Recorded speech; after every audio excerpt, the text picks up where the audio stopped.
Сәлем достар, барлықтарыңызға кеш жарық. Бүгін айтқандай сіздердің сұрауларыңыз бойынша көптен күткен видеоларыңыз шықты. Яғни телефон арқылы видеоны салу, YouTube-қа жүктеу. Оны қалай іске асырамыз? Ең бірінші, сіздерге бұны қарамастан бұрын менің каналыма тіркелуді кеңес етемін.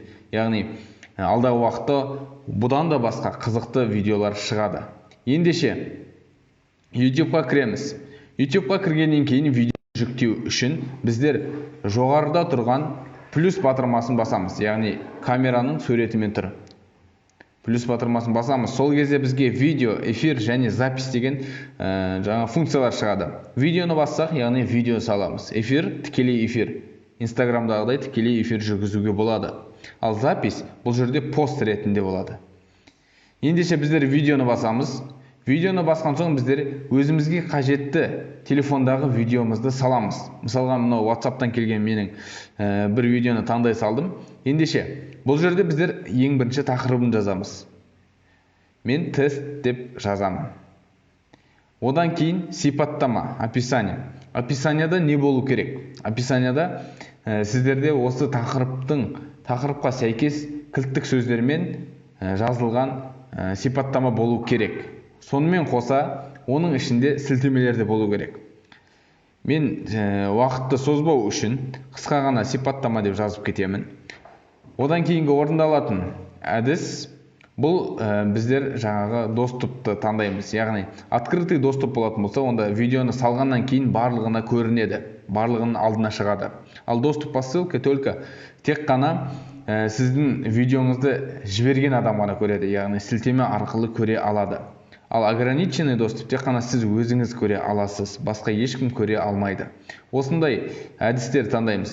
Мен мысалға қазір доступ по ссылке таңдаймын, яғни бұл видеоны шығармаймын. Шығарамын, яғни тек қана сілтеме арқылы. Одан кейін біздер бұл телефон арқылы место съемки, яғни мекен жайын жасауға болады. Ендігі қалған әдіс біздерге видеоның бетіндегі обложканың таңдау. Яғни ол үшін біздер видеоны кез келген моментін таңдай аламыз. Мен ең басындағы суретті қоямын. Одан кейін ол суретті біздер тағы да өзгерте аламыз. Бірнеше бұл жерде функциялар бар, яғни өздеріңіз білесіздер, өздеріңіздің ұнауларыңызға қарай жаза аласыздар.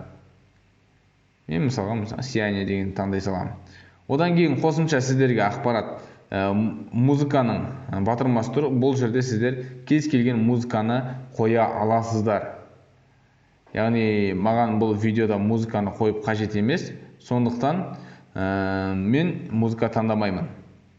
Ендеше, видеоның барлығын жазып болған соң, тақырыбын, сипаттамасын және де доступ таңдаған соң, біздер видеоны шығарамыз. Видеоны шығару үшін біздер жоғарыда оң жақта үш бұрышты келесі функцияны орындаймыз. Яғни бұл жерде қандай кемшілік бар? Бұл жерде біздер өзіміздің дайындап қойған обложкамызды сала алмайды екенбіз. Ендеше, видео дайын. Сіздерге соңғы қадамды жасап көрсетейін. Видео жүктеліп жатыр. Яғни тест деген видео өздеріңіз көріп жатырсыздар. Обработка жүріп жатыр. Обработка біткен соң бұл дайын болады. Яғни біз осы видеоны қарай аламыз. Көріп отырғандарыңыздай экранның көк бөлігі бұл видеоның қаншалықты жүктелгендігін көрсетеді. Ендеше, сіздерге тағы да айта кететін жайт, бұл жерде өте шектеулі мүмкіншіліктер бар. Яғни оны толықтыру үшін бәрібірде компьютер немесе ноутбук арқылы кіріп, өздеріңіздің қалған әдістеріңізді, қалған жасай алмаған, жасауға мүмкіндік болмаған әдістерді толтыру керек. Ендеше 95%-ға келді. Қазір видео жүктеліп болған соң, бұл видео барлығымызға жаңағыдай салынып бітеді жұмысы. Негізі осы болды, міне көріп отырсыздар, тест видео бітті деп тұр. Енді оны үстінен басатын болсақ, көріп отырғандарымыздай видео қосылады. Одан кейін тақырыбы тест деп жазылып тұр. Төмен түсірсек сипаттама деп көріп отырсыздар жазылып тұрғанын. Ендеше қалған әдістерді біздер тек компьютер немесе ноутбук арқылы жасаймыз. Яғни бұл жерде конечная заставка деген бар, подсказки дегендер бар, субтитр дегендер бар, тағы да басқа әдістерді жасау керек нәрселерді тек компьютер, ноутбук арқылы жасай аламыз.